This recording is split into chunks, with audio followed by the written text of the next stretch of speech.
की, चारों भैया की, हनुमंत लाल की, बाल कृष्ण भगवान की जय हो, गोस्वामी तुलसीदास जी महाराज की जय हो, अष्टभुजी महारानी की जय हो।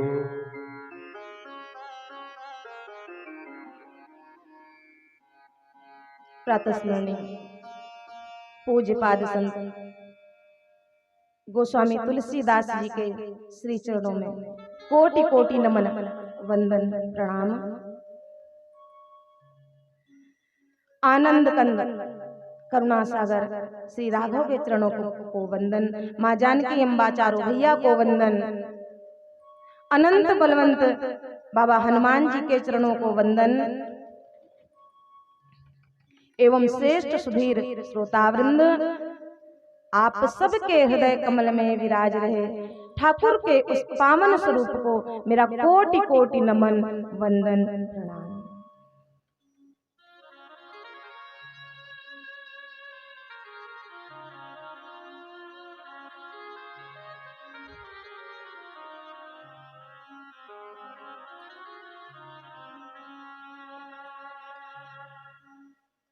प्रभु की महती कृपा से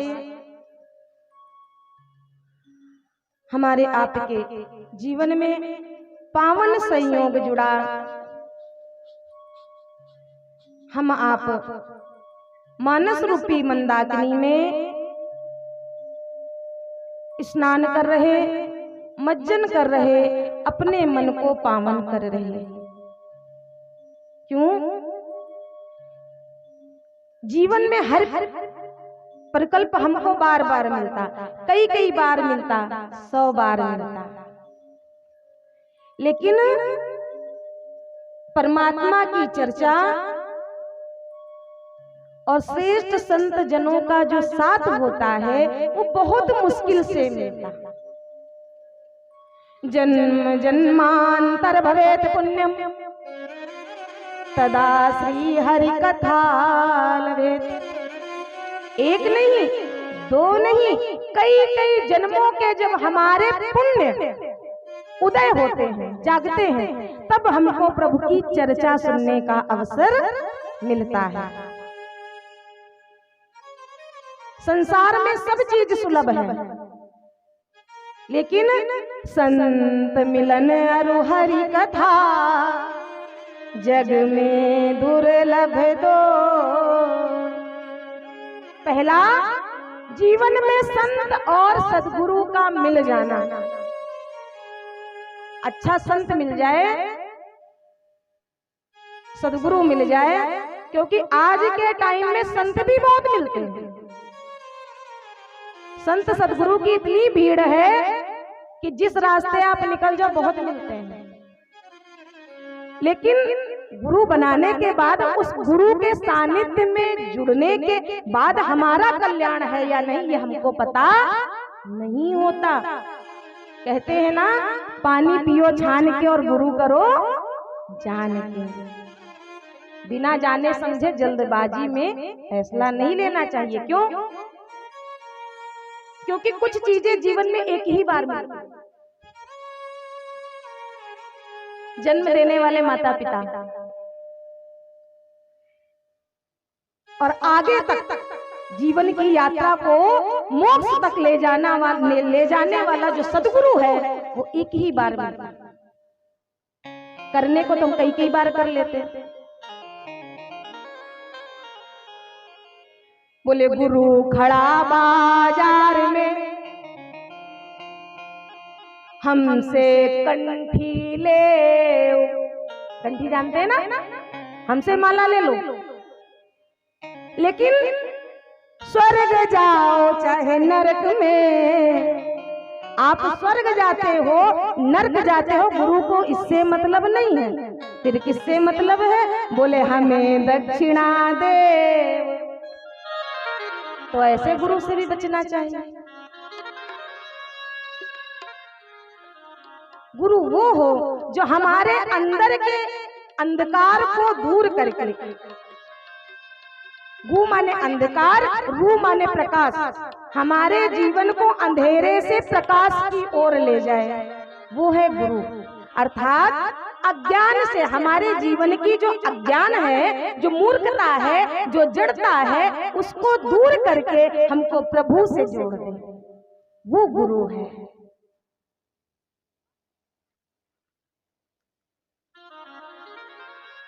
ऐसा गुरु मिलना दुर्लभ है। कब मिलता? बोले प्रभु की जब महती कृपा होती। कृपा तो है भगवान की हम पर, आप पर। क्यों है? कई बार ये होता है ना, हम ये कह देते हैं भगवान हम पर कृपा नहीं करता, बहुत परेशान चल रहे हैं, पता नहीं भगवान कब तक परीक्षा लेंगे। एक हमारी बहुत अभीष्ट मित्र है, उनसे जब भी बात करो वो उनका पहला शब्द होता है बहुत परेशान चल रहे हैं, पता नहीं भगवान कब तक परीक्षा लेंगे। मुझे ये नहीं समझ में आता, कभी वो ये भी तो बोले कि भगवान ने मुझे बहुत कुछ दिया। एक बात बताऊं, अगर वो कृपा ना करता तो हमको आपको मनुष्य नहीं बनाता। उसकी कृपा हुई तब हमको मानव का शरीर मिला है। अब उस कृपा को पाने के बाद हम अपने जीवन में क्या ऐसा कर जाए कि हम पर महती कृपा हो जाए, वो करना हमारा काम है, परमात्मा का काम नहीं है। 84 लाख योनियों के बाद मनुष्य का जीवन मिलता है। बात समझ आ रही है ना? ना है तो बताइए। वानर की योनि मिलती, पेड़ पौधों की योनि मिलती, भूमि पर रेंगने वाले जीव जंतुओं की योनि मिलती, कीट पतंगे कीड़े मकोड़े की योनि मिलती, जानवरों की योनि मिलती। तब जाकर इन सब योनियों से पार होने के बाद तब हमें मनुष्य का शरीर मिलता है। क्यों मिलता है? जब हम माँ के अंक में होते हैं तो परमात्मा का साक्षात दर्शन होता है, क्योंकि परमात्मा ही होता है जो अंदर हमारा भरण पोषण कर रहा होता है। तब जीव चाहता है कि प्रभु हमको संसार में भेजो, जाकर आपका भजन करेंगे। लेकिन यहाँ आने के बाद ऐसी माया नगरी में फंस जाते हैं कि हम सब याद रखते हैं, सब कुछ याद रखते हैं, खाना पीना, लेना देना, आना जाना, रीत रिवाज, परिवार, रिश्तेदार, व्यापार, व्यवहार सब याद रहता। क्या नहीं याद रहता? बोले उसी को न जाना बंदे जिसके पास जाना है, उसको ही नहीं जान पाते। उसको कब जानेंगे? जब हम संत सदगुरु की शरण में जाएंगे तब हम उसको पा पाएंगे। और मानव शरीर पाने के बाद हम शिकवा करते, तूने मुझको कुछ दिया नहीं। वो भी कहता, जब लेने के बाद रोता रहता, जब मैं भी नहीं देता, रो ले रो ले। देखता हूँ रोने से तेरा कल्याण होता है क्या?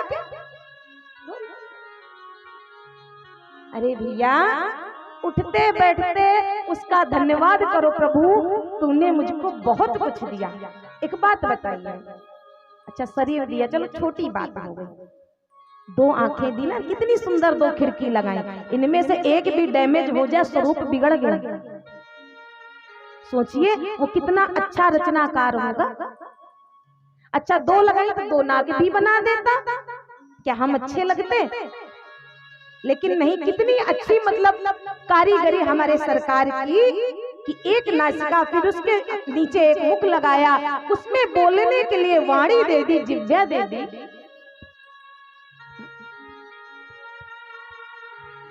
खाने के लिए दांत दिए, कितनी तो अनुग्रह करता।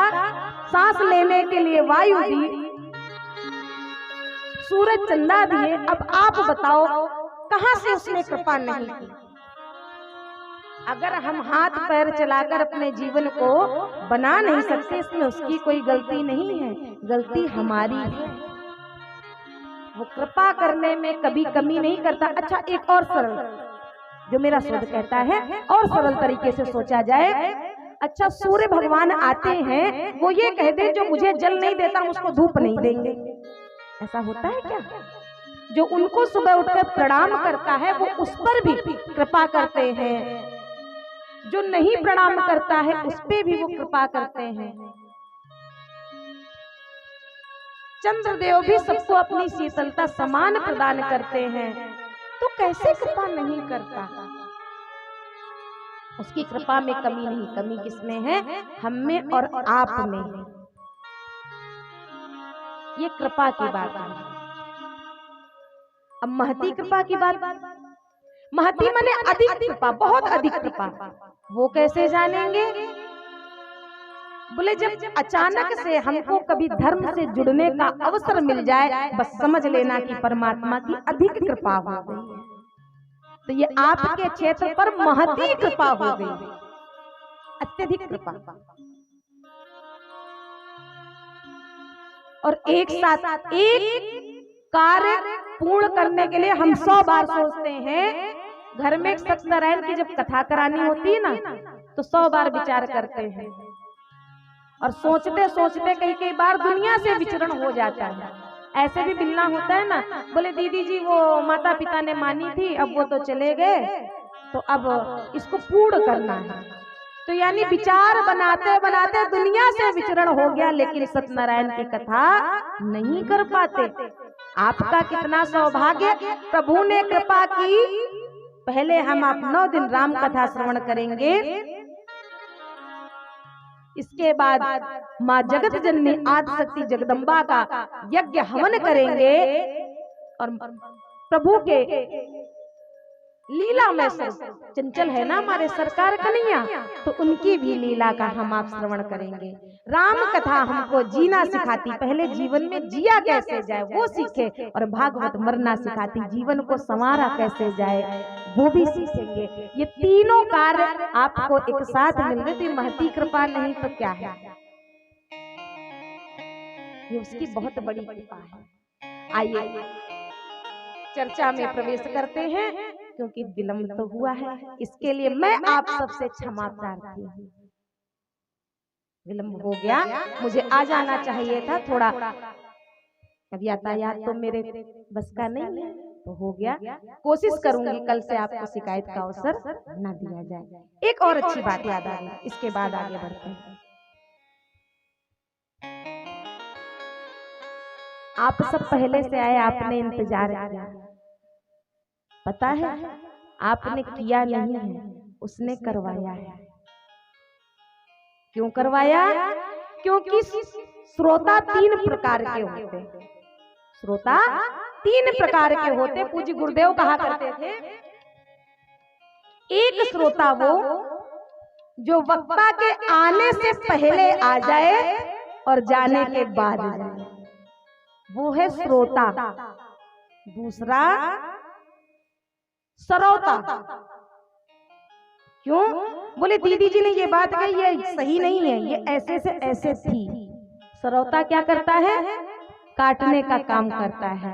तो जो श्रोता बात को काटने का काम करते हैं वो भी श्रोता की श्रेणी में है बैठे, लेकिन वो है श्रोता। और तीसरे वो है सोता, वो कथा में आते तो हैं लेकिन बेचारे आकर सो जाते हैं, नींद 3 घंटे बाद ही खुलती है।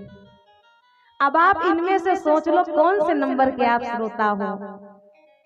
तो मेरा मानना है आज के दिन आप प्रथम श्रेणी के श्रोता हो। अब कल से अगर हम पहले आ गए तो 2 वाली में आप जोड़ लेना कौन से हो। तो ठाकुर की कृपा रही, आपको आज इंतजार उन्होंने कराया। आइए कथा क्रम में प्रवेश करते हैं। कल की चर्चा में हम आप श्रवण कर रहे थे, गोस्वामी तुलसीदास जी मानस की रचना करते। संत जन बताते हैं कि गोस्वामी जी जब मानस को लिखने लगे तो पहले वो संस्कृत में लिख रहे थे। तो क्या संस्कृत में लिखी होती तो क्या हम सुना पाते और आपको समझ आती? नहीं आती। हो सकता है कुछ बहुत संत सदगुरुओं के सानिध्य में हम कुछ बहुत बोल भी पाते, लेकिन आपको समझ ना आती। तो कहते हैं गोस्वामी जी दिन भर लिखते, शाम तक लिखते, पोथी बंद कर देते, सुबह उठते तो पन्ना साफ मिलता, जितना लिखा होता वो सब मिट जाता। मन में विचार आता ऐसा क्यों हो रहा। हफ्ते भर यानी 7 दिन ऐसा क्रम चला। 7वें दिन बाबा शिव जी मैया पार्वती के साथ प्रकट हो गए। बोले बाबा गोस्वामी जी आप इसको संस्कृत में मत लिखिए। फिर बोले इसको आप सीधी सादी अवधी भाषा में लिखिए, जिससे सरल से सरल व्यक्ति भी इसको पढ़ सके। गांव की भाषा में लिखिए। तब गोस्वामी जी ने इसको अवधी भाषा में लिखा। कितनी कृपा कर दी सरकार ने हम पर। अगर ये अवधी ना होती तो क्या हम बोल पाते। मानस की रचना की गोस्वामी जी ने। कल हमने आपने श्रवण किया 4 घाट बताए, शरणागति घाट, कर्मकांड घाट, ज्ञान घाट और भक्ति घाट। इन चारों घाटों में कथा हो रही। यहाँ हम आप माँ जगदम्बा की गोद में बैठकर कथा को श्रवण कर रहे हैं। माँ वो पराकाष्ठा है, उसका जब हाथ सिर पर होता है ना तो बच्चा निडर होता है। छोटा बच्चा होता है, माँ कहती है आओ मेरी गोद में बैठो, ये काम तब करो। पूजा में बैठती तो गोद में बिठा लेती है। आज हम आप बड़भागी हैं कि माँ ने हमको आपको गोद में बिठाकर कथा सुनने का और सुनाने का अवसर दिया है। कथा की रचना होती, तीर्थराज बाबा 7 दोहों में स्तुति करते। 7 ही कांड गोस्वामी जी ने लिखे। क्यों? संत जनों का अनेक प्रकार का मत है। आइए कुछ एक श्रवण करते हुए। कहते हैं 7 ही दिन हैं, सोमवार से रविवार तक 7 ही दिन है, और इन 7 ही दिन में हमको आना और जाना है। एक्स्ट्रा 8वां दिन नहीं। 7 ही स्वर है। कहते हैं 7 ही जो मेन रंग हैं वो 7 ही हैं। अनेक 7 के कारण बताया, शायद इसीलिए गोस्वामी जी ने मानस में 7 कांड लिखे। पहला बाल कांड, दूसरा अयोध्या कांड, तीसरा अरण्य कांड, चौथा किष्किंधा कांड, 5वां श्री सुंदर कांड जिसमें सब सुंदर ही सुंदर है, 6ठा लंका कांड और 7वां उत्तर कांड।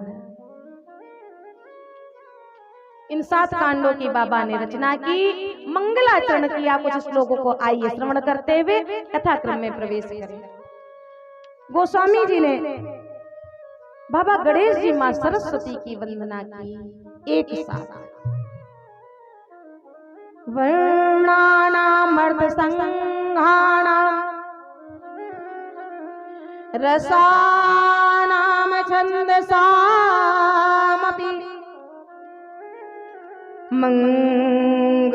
मंगलानाम च कर्तारो वंदे वाणी विनायको।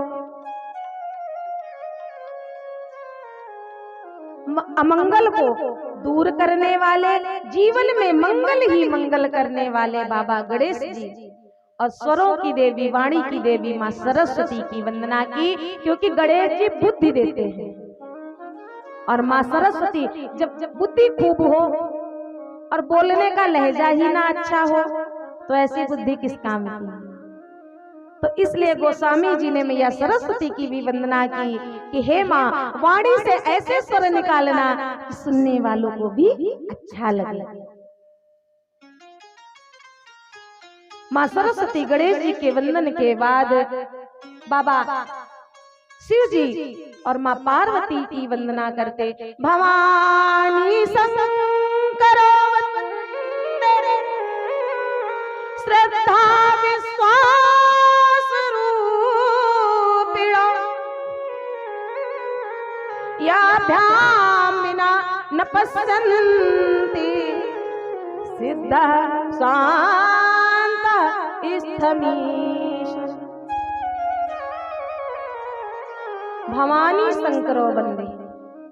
कैसे? श्रद्धा विश्वास रूपिणो। देखिए, जीवन में जब तक श्रद्धा नहीं होगी तब तक विश्वास नहीं बनेगा। ये आपकी श्रद्धा ही है जो आप विश्वास करके यहाँ बैठे हैं। तो श्रद्धा कौन है? माँ पार्वती श्रद्धा स्वरूप है और बाबा शिव ही विश्वास है। जब तक हमारे जीवन में बाबा शिव और माँ पार्वती का आशीर्वाद नहीं होगा तब तक हम धर्म से जुड़ नहीं सकते। इसलिए बाबा शिव माँ पार्वती की वंदना की, जानकी जी सहित श्री राघव की वंदना की, बाबा हनुमान जी की वंदना की, वाल्मीकि जी की वंदना करते हुए गोस्वामी जी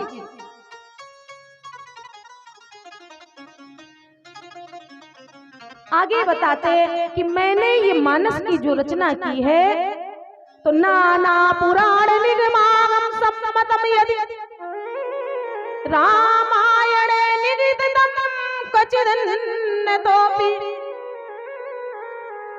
नाना पुराण, एक नहीं, जितने पुराण हैं, शास्त्र हैं, उपनिषद है, वेद है, उपवेद है, सबको सार को, सार समझते हैं ना,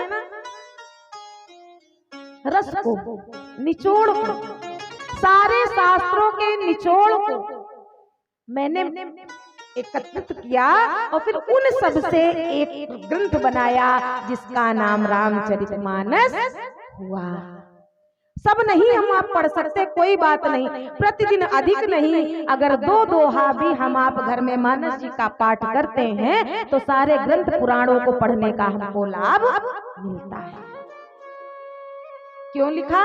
बोले स्वांतः सुखाय तुलसी रघुनाथ गाथा भाषा निबंध मतिमन जुलमात नोती। शांता सुखाए, अपने आत्म सुख के लिए मैं मानस की रचना कर रहा हूं।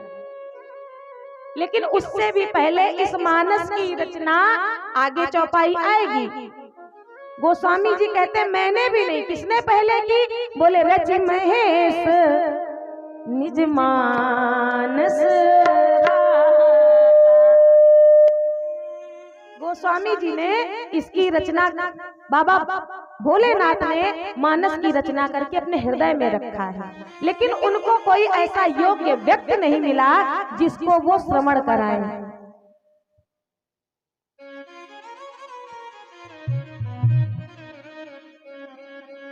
आज वही बाबा शिव के द्वारा रची हुई मानस को गोस्वामी जी हमें आपको श्रवण करा रहे हैं। बाबा बताते, आगे बढ़ते हैं, क्योंकि अगर ये चर्चा करते रहेंगे तो फिर आज का दिन जाएगा और कोशिश करेंगे हम आप बाबा के विवाह तक आज की कथा को ले चले। संत जनों का वंदन करते हुए, विप्र ब्राह्मणों का वंदन करते हुए, असज्जन दुष्ट जनों का भी वंदन बाबा गोस्वामी जी करते हैं। क्यों? क्योंकि उसमें भी राम है। सिय राम मैं सब जग जाना, जड़ चेतन को वंदन किया और सबकी वंदना करते हुए बाबा गोस्वामी जी आगे बढ़ रहे। बताते त्रेता युग में तीर्थराज प्रयाग में कुंभज ऋषि के आश्रम पर बाबा कथा सुनने पधारे। इससे पहले तीर्थराज प्रयाग में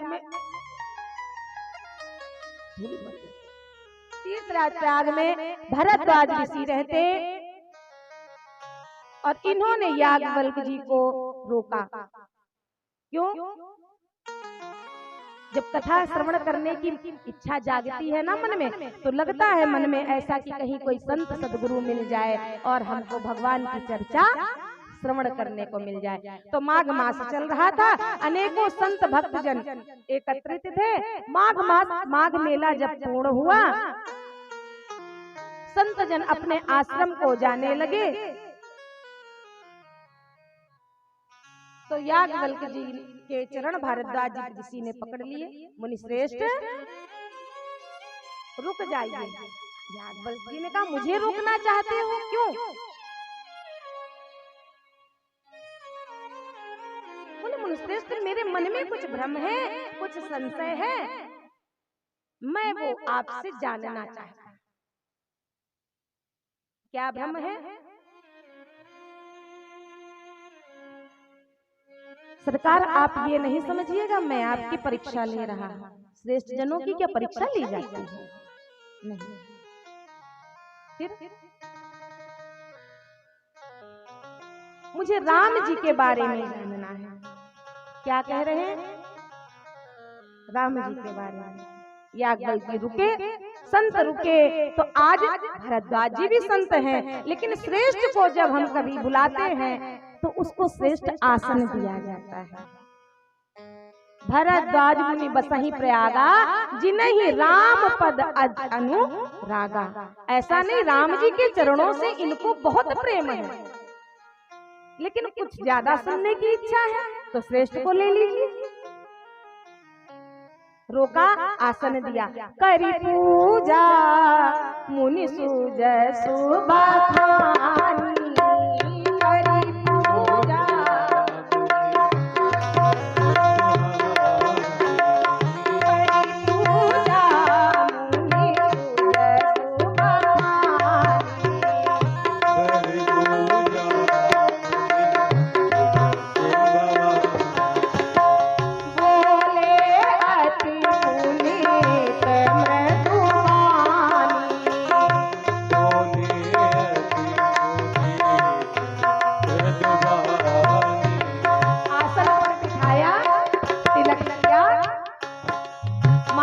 किया, पूजन वंदन किया, क्योंकि गुरु पूजनीय है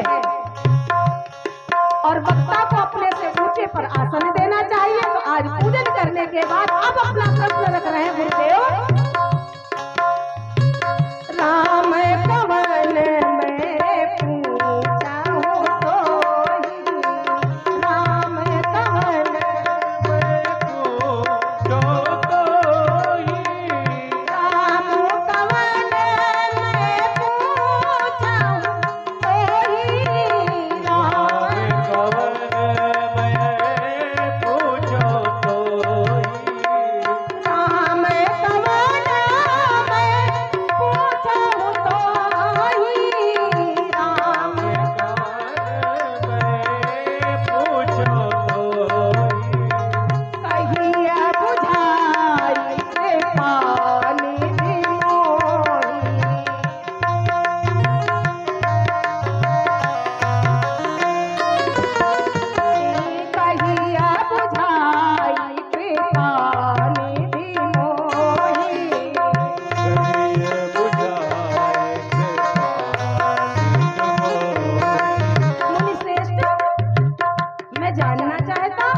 बोले आपको नहीं पता राम कौन है?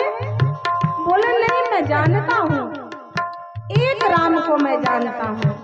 तो बोले जिन राम को आप जानते हो पहले वो वाले राम आप मुझे बता दो, फिर मैं बताऊंगा कि क्या सही राम को आप जानते हो, क्या आपने कई और राम सुने हैं क्या? बोले मुनि श्रेष्ठ मुझे लगता है कई और राम है। तो बोले जितने राम का भ्रम है पहले वो बताओ फिर मैं बता दूंगा। उनमें से ब्रह्म राम कौन है? भरद्वाज जी बताते हैं एक राम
अयोध्या नरेश राजा दशरथ के बेटे हैं। एक राम अवधेश कुमारा। अवध के नरेश चक्रवर्ती दशरथ जी के पुत्र हैं। उनका चरित्र सारा संसार जानता है। उनकी स्त्री को रावण ने हरण किया। भय रोष मन क्रोध आया और उन्होंने रावण को मार दिया। बोले और दूसरे राम कौन से जानते हो? प्रभु सोई राम की अपरे को जाहि जपत पुरारी। प्रभु सोई राम की अपरे को जाहि जपत पुरारी। प्रभु सोई राम की सर्वधाम सर्वज्ञ तुम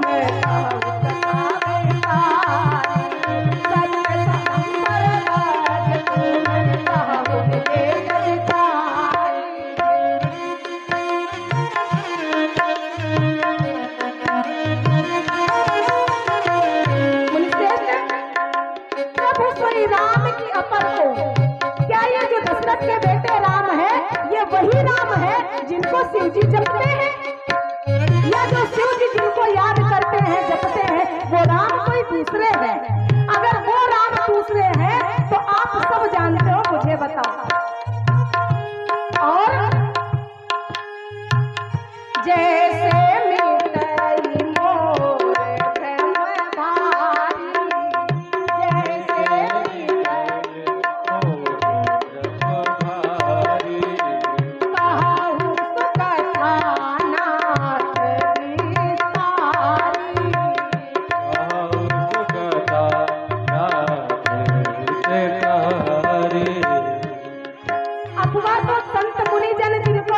जैसे वो कोई राम दूसरे हैं।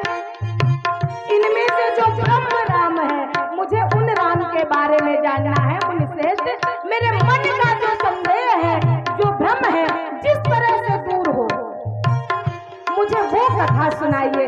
बस मेरे मन का संशय दूर हो जाए। मुझे ब्रह्म राम को जानना है। या भक्त जी बोले, मैं अपनी मत के अनुसार, अपनी सोच के, अपने विवेक के अनुसार कहाँ सो मत अनुहार। अब उमा शंभु संवाद, उमा शंभु संवाद यानी पार्वती जी और बाबा शिव जी के बीच में जो चर्चा हुई है, जो कथा हुई है, मैं वो कथा भरद्वाज जी आपको सुनाने जा रहा हूँ। एक बार त्रेता युग त्रेता युग माही, शंभु गए कुंभ ऋषि माही। शंभु गए कुंभ ऋषि माही। त्रेता युग का समय है। बाबा शिव जी का कथा सुनने का मन हुआ। कैलाश से उतरे। माँ ने कहा, सरकार हम भी साथ में चलेंगे। और ये बहुत अच्छी बात है कि श्रीमान जी या श्रीमती जी दोनों एक मति के मिल जाएं। बहुत बड़ी किस्मत है। माँ ने इच्छा जताई, बाबा बोले चलो, इससे अच्छी बात क्या है। कुंभज ऋषि के आश्रम में बाबा आए। गोस्वामी जी लिखते हैं, बाबा के साथ में कौन आया?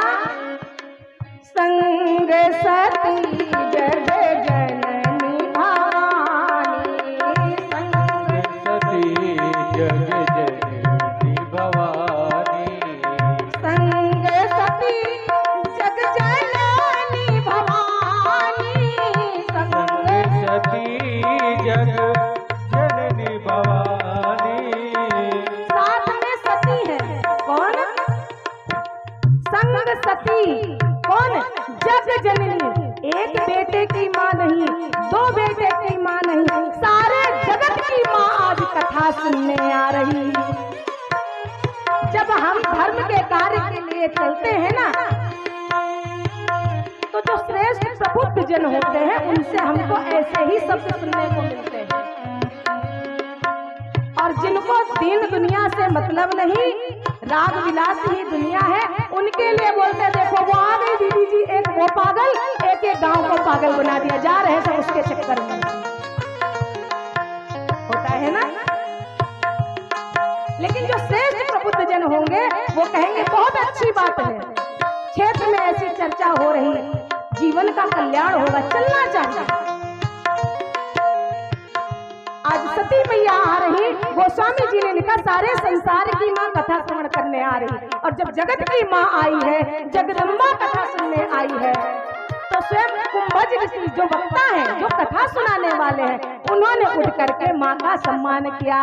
पूजे ऋषि अखिलेश्वर जानी, पूजे अखिलेश्वर जानी, पूजे ऋषि अखिलेश्वर जानी, पूजे अखिलेश्वर जानी।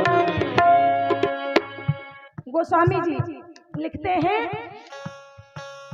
याज्ञवल्क्य जी बता रहे हैं कि जब बाबा सती माँ के साथ पधारे तो श्री राम अगस्त जी ने आगे बढ़कर, कुंभज, इन्हीं का नाम कुंभज है, अगस्त भी है, एक नाम दो बार आ जाए तो घबराइएगा मत कि दीदी जी तो अगस्त बता रही थी, कुंभज कहाँ से आ गए। कुंभज इसलिए पड़ा, एक बार इन्होंने समुद्र को पी लिया गया इसलिए, और जल जो होता है वो कुंभ यानी घड़े में ही रखा जाता है ना, इसलिए इनको कुंभज नाम दे दिया गया। तो आज ऋषि ने उठकर सम्मान किया बाबा शिव को, अखिलेश्वर, अखिल विश्व का ईश्वर जानकर माँ का और बाबा शिव का सम्मान किया, आसन दिया। अच्छे कार्य के लिए जब हम जाएं तो मन से शंका और संदेह छोड़ कर जाएं। और यहाँ बाबा तो आनंद में कथा श्रवण के लिए बैठे, माँ भी बैठी, लेकिन बाबा कुंभज ने जो पूजन किया है मैया सती के मन में यहीं पे थोड़ा सा भ्रम आ गया। मैया सती ने विचार किया कि ये कैसा वक्ता है, कभी कोई वक्ता भी श्रोता को तिलक करके माल्यार्पण करता है क्या? इनका सम्मान तो हमें करना चाहिए था, ये बाबा खुद सम्मान कर रहे हैं, इसका मतलब है ये पहले से ही बता रहे हैं कि मुझे ज्यादा ज्ञान नहीं है, इनको आता कम है। और जब किसी को अपने से छोटा हम जान लेते हैं ना, आंक लेते हैं मन में, बस उसी जगह हमारे मन में उसके लिए अश्रद्धा उत्पन्न हो जाती है। और जब अश्रद्धा आएगी तो हमको उसमें कमियां दिखने लगेंगी।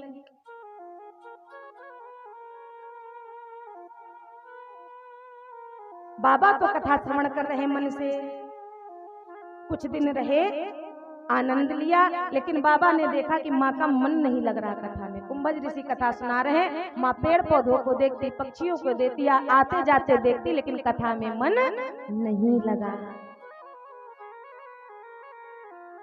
बाबा ने देखा जब मन नहीं लग रहा, कुछ दिन रहे, शिव जी ने भी सुनाई, कुंभज ऋषि ने सुनी, और कुछ दिन बाद बाबा ने विदा मांग ली। क्यों? क्योंकि जब कथा में मन ना लगे तो उस जगह से हट जाइए, पाप चढ़ता है। तो बाबा ने सोचा मेरा तो कल्याण हो रहा, माँ का बिगड़ रहा है, तो यहाँ विदा मांगी, मुनि संग विदा मांगे त्रिपुरारी। और यहाँ गोस्वामी जी की लेखनी बदल गई। क्या लिख दिया? जब मैया आई थी कथा सुनने तो संग सती जगजननी भवानी, सारे जगत की माँ सुनने आई थी, लेकिन माँ का मन कथा में नहीं लगा, लेखनी बदल गई। मुनि सन विदा मांग त्रिपुरारी, चले भवन। अब साथ में कौन है? बोले सोई दक्ष कुमारी। मैया सती के पिता का नाम दक्ष है और माँ पार्वती का ही पहला जन्म सती का है। तो बोले दक्ष माने चतुर, निपुण, चालाक। बोले जैसा उसका बाप है वैसी ही बेटी है। माँ बाप के संस्कार ही तो बच्चों में आते हैं। जब माँ बाप का ही मन नहीं लगेगा धर्म में तो बच्चा क्या कहाँ का धर्म करेगा? बोले संग सती सोई दक्ष कुमारी। वो दक्ष की बेटी सती जा रही है। बाबा तो मन में मगन है, कथा सुना आनंद में है, मन में विचार कर रहे हैं, क्योंकि त्रेता युग में ही सुनने आए हैं। और राम जी का जन्म किस युग में हुआ? त्रेता युग में ही राम जी आए हैं। तो राम जी की तो लीला चल रही, मन में बाबा से जा रहे, मन में विचार कर रहे हैं कि राम जी की कथा तो सुनने को मिल गई, अगर राम जी की कृपा थोड़ी सी और हो जाती, कहीं दर्शन भी हो जाता तो क्या बात थी। मन में सोचते ही जा रहे हैं। और यहाँ पृथ्वी के भार को दूर करने के लिए तेहि अवसर भंजन मही भारा, मही माने पृथ्वी, हरि रघुवंश लीन अवतारा। भगवान श्री राम का रघुकुल में जन्म हो चुका है। पिता वचन तज राज उदासी, दंडक वन विचरत अविनाशी। बाबा शिव दंडक वन से, दंडकारण्य से होते हुए जा रहे हैं और यही दंडक वन में राम जी विचरण कर रहे हैं। क्यों? माँ जानकी जी का हरण हो चुका है। और जानकी जी का हरण हो चुका है तो राम जी बिलखते व्यापते, क्या राम जी जानते नहीं है कि जानकी जी कहाँ है? लेकिन राम जी ने नर लीला इसलिए कि हमको आपको शिक्षा मिल सके, माता पिता के साथ कैसा व्यवहार करना चाहिए, अपने से छोटों के साथ कैसा स्नेह करना चाहिए, बड़ों को कैसा सम्मान देना चाहिए, इसलिए सरकार ने लीला कर। तो राम जी विचरण कर ले, व्याकुल होके खग मृग पक्षियों से रोते पूछ रहे हैं। और बाबा ने देखा तो बाबा तो आनंदित हो गए कि मन में सोचा ही था, वाह प्रभु इतनी करुणा कर दी। मन में आया जाकर सामने से प्रणाम कर लूं क्या? फिर विचार किया नहीं, प्रभु की गुप्त लीला है, सामने जाने में लीला में बाधा आ जाएगी। तो क्या किया? दूर से ही प्रणाम कर लिया। जय सच्चिदानंद जग पावन, जय सच्चिदानंद जग पावन, अस कहि चले मनोज न सावन।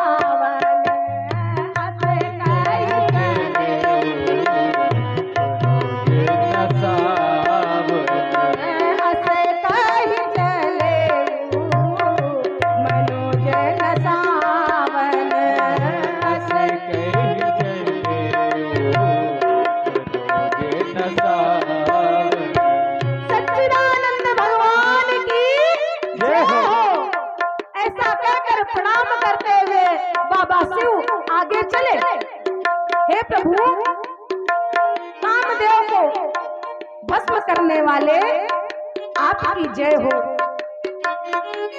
और जब आगे बढ़े मैया सती ने देखा, ये क्या? बाबा शिव अखिलेश्वर और ये राजा के बेटों को प्रणाम कर रहे हैं। एक तो संदेह करके मैया गलती कर ही चुकी, दूसरी गलती कर रही। माँ ने कहा, ये राजकुमार आप इनको प्रणाम कर रहे हैं? शिव जी ने कहा, देवी अभी हम आप जिसकी कथा सुनकर आ रहे हैं ना, ये वही हमारे इष्ट प्रभु राम है, इनको वंदन। और शास्त्र मत कहता है, पिता जिसका सम्मान कर रहा हो और साथ में अगर पुत्र है तो बिना कहे, पिता को कहना ना पड़े बेटा, बिना कहे पुत्र को झुक जाना चाहिए, श्रेष्ठ है तभी तो पिताजी कर रहे हैं।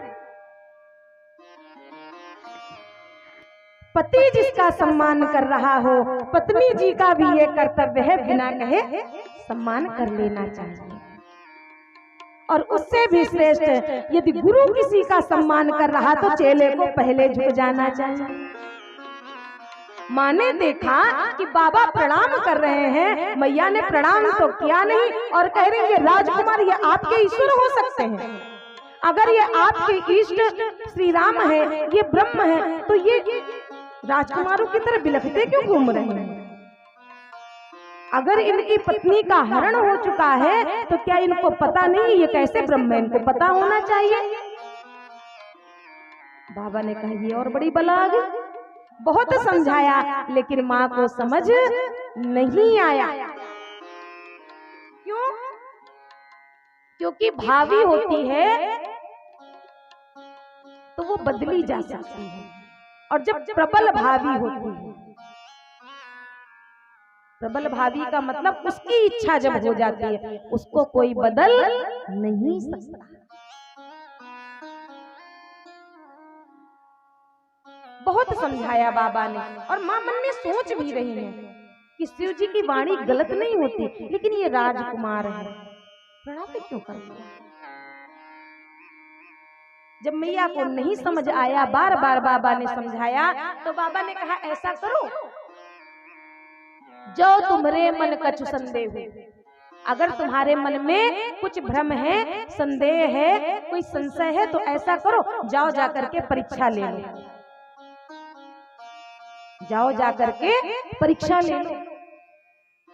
अगर राम होंगे तो तुमको समझ में आ जाएगा, कोई और होगा तो तुम परीक्षा में पास हो जाओगे, अब वो फेल हो जाएंगे। अगर वो राम होंगे तो तुम फेल होगे, जाओ परीक्षा लेकर आओ। तब भी माँ को डर जाना चाहिए था कि इतने दावे से शिव जी कह रहे हैं तो नहीं जाना चाहिए, लेकिन माँ मान गई, परीक्षा लेने चल दी। मैया परीक्षा लेने चली, अरे परीक्षा लेने चली तो कुछ और तरीका निकालती, माँ ने एक और चमत्कार कर दिया।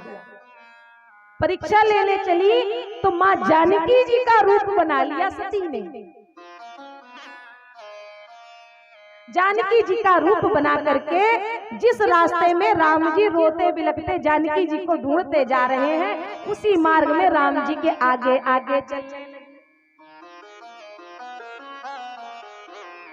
लक्ष्मण जी ने देखा, मन में विचार किया, ये सती जी को क्या हो गया? ये माँ जानकी का रूप क्यों बनाकर जा रहे हैं? लेकिन श्रेष्ठ साथ में है ना, राघव जी हैं, तो इसलिए लक्ष्मण भैया ने अपने विचार प्रकट नहीं किए। और इधर राम जी ने देखा कि जानकी जी का वेश में ये सती क्यों, नकल के लिए भी कहते हैं अकल की जरूरत होती है। मैया ने जानकी जी का वेश तो बना लिया, पर मैया को ये नहीं पता है कि जानकी जी राम जी के आगे चलती थी या पीछे चलती थी। अगर ये पता होता तो शायद बात बन जाती। मैया तो राम जी के पीछे और लक्ष्मण भैया के आगे चलती थी, और यहाँ तो सती मैया से उल्टा हो गया, मैया आगे आगे चलने लगी। बाबा ने देखा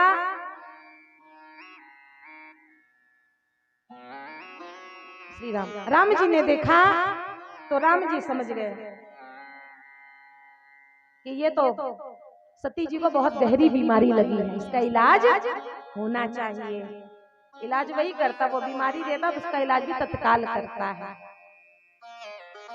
राम जी ने देखा, माँ को प्रणाम किया।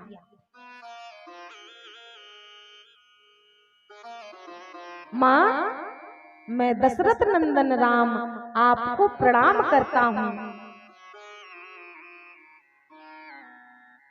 बाबा शिव कहाँ है? आप इस घने जंगल में अकेली क्या कर रही हैं? विपिन अकेले फिरहु के ही हेतु, आप इस घने जंगल में अकेले क्या कर रही हैं? मैया को अब बहुत जोर की शर्मिंदगी महसूस हुई। हाँ, ये क्या हो गया? अब क्या करें?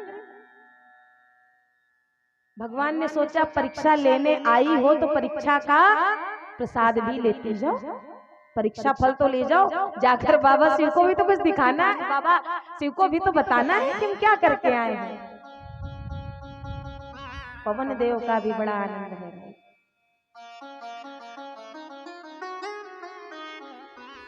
राम जी ने ऐसी माया बिखराई कि माँ जहां देखती है सती, वहीं पर राम जी माँ जानकी अम्बा के साथ दिखाई देते हैं। जहां देखें तहां प्रभु आसीना। माँ ने चारों तरफ देखा, जिधर नजर जाती है जानकी जी राम जी से अलग है ही नहीं। अब मैया को बड़ी ग्लानि हुई, नेत्रों को बंद किया, वहीं मार्ग में बैठ गई। मन में बड़ा दुख हुआ, मैं जाकर शिव जी से क्या बताऊंगी, मुझसे तो बड़ा अपराध हो गया, मैं शंकर कर कहा न माना। लेकिन करती तो क्या करती। राम जी ने अपनी माया हटाई, राम जी तो आगे बढ़ गए और यहाँ सती मैया ने नेत्र खोल कर देखा और वहां से चली। यहाँ शिव जी बरगद के वृक्ष के नीचे बैठ करके ध्यान कर रहे, राम नाम में लगे हैं। मैया आई, बाबा ने देखा तो बाबा ने पूछा, देवी परीक्षा लिया? शायद यहाँ भी माँ गलती ना करती तो बच जाती। यहाँ माँ तीसरी गलती कर बैठी। माँ ने कहा, कछु ना परीक्षा लीने गोसाई,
जैसे आपने प्रणाम किया था ना, मुझे लगा प्रणाम करना चाहिए तो मैंने भी कीन प्रणाम तुम्हारी नाई। जैसे आपने किया था बस प्रणाम करके मैं आ गई।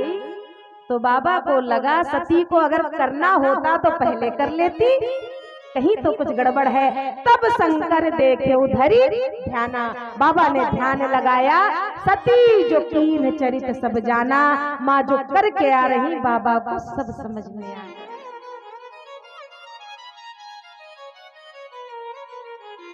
यहाँ बाबा को बहुत दुख हुआ।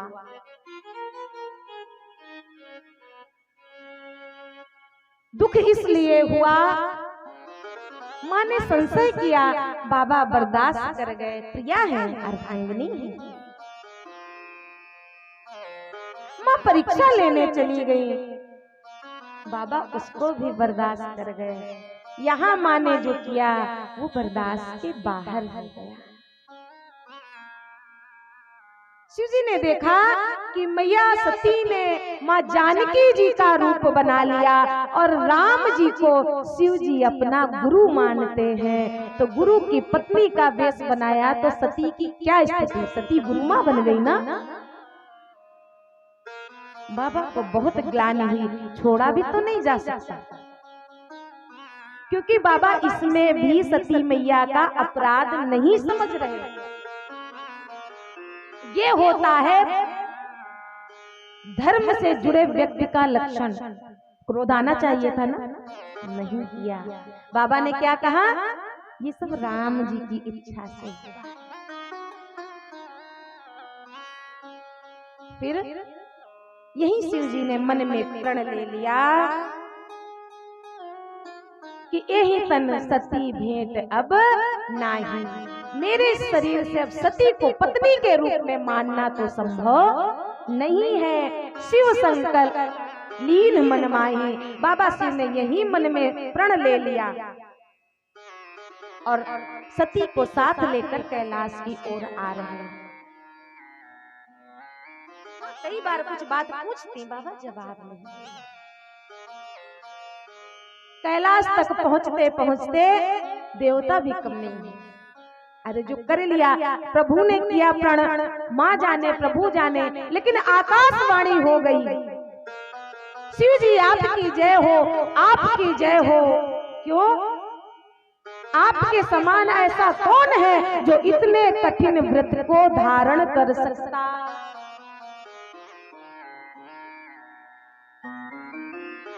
माँ ने सुना, माँ ने पूछा बाबा आपने कोई संकल्प लिया है, कोई प्रण लिया है? बाबा ने कहा नहीं। कैलाश पर आए, यही बाबा ने अपना सहज स्वरूप बनाया और समाधि में बाबा चले गए।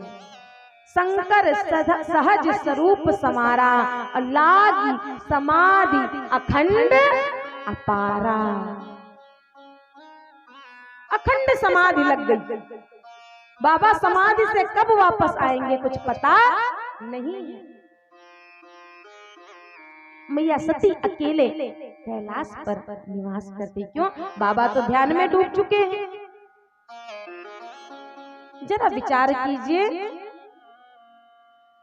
घर में दो ही व्यक्ति हों और उनमें से एक मौन व्रत ले ले, जो एक बचता है उसकी गति क्या होगी? वो अपने दिल की बात किससे कहता होगा? अपना सुख दुख किससे कहेगा? बाबा के गढ़ रहते हैं कैलाश पर, यही माँ भी रहती। सती बसही कैलाश तब अधिक सोच मन माहि।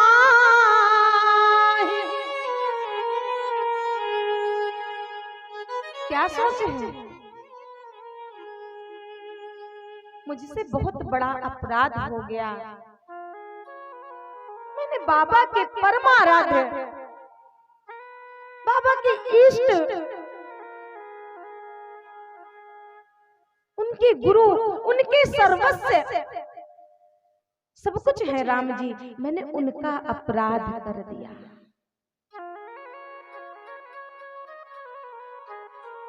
सती बसही कैलाश तब अधिक सोच मन माहि। मरम न को जान तब जुग सम दिवस सराहि। माँ कैलाश पर्वत पर निवास करती।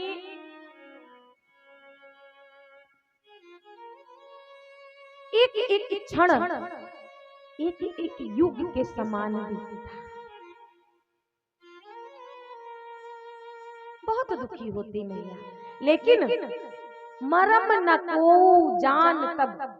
माँ अंदर से दुखी है, माँ के कारण बाबा समाधि में चले गए हैं, लेकिन ये बात कोई दूसरा जान नहीं पाया। ये है भारत की नारी की स्थिति। हम क्या करते हैं? किसी बात पे छोटी सी लड़ाई भी हो जाती है ना, तो फिर ये जो गुब्बारा है ये बड़ा हो जाता है, और जब तक 4 लोगों से शेयर नहीं हो जाता है तब तक हजम होने वाला नहीं है। और बाबा लाखों वर्ष की समाधि में गए होंगे, लेकिन मरम न को जान तब। मरम यानी राज कोई जान नहीं पाया। सामने बाहर वाले के सामने माँ शांत रूप से प्रस्तुत होती है। कुछ समझ नहीं पाता कि माँ के हृदय में इतना दुख दी है।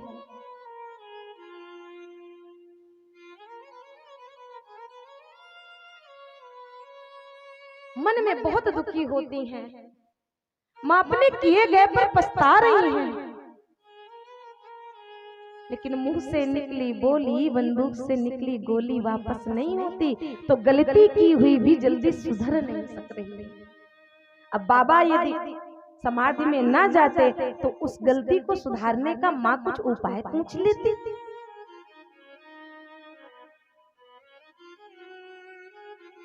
प्रभु मोहि तजेउ हृदय अकुलाई। बाबा शिव ने मेरा परित्याग कर दिया। माँ मन में बहुत व्याकुल है, हृदय में पश्चाताप की जो अग्नि जल रही है। कैसी है वो? तपे अवा आवा कहते जो कच्चे बर्तन जो पकाए जाते हैं, आप लोग ग्रामीण क्षेत्र से हैं तो जानते होंगे, वो जो आवा कुम्हार भैया लोग बनाते हैं उसके अंदर जो बर्तन पकता है, तपेउ आवा इव उर अधिकाई। उस गर्म आवा के अंदर ऊपर से जब वो बुझ जाता है तो शांत दिखता है, लेकिन पास जाकर उस पे हाथ करिए तो उसमें बहुत धधक निकल रही होती है। माँ के हृदय में वैसी ही गर्मी, वैसी ही धधक है, लेकिन बाहर से वो शांत दिखाई देती।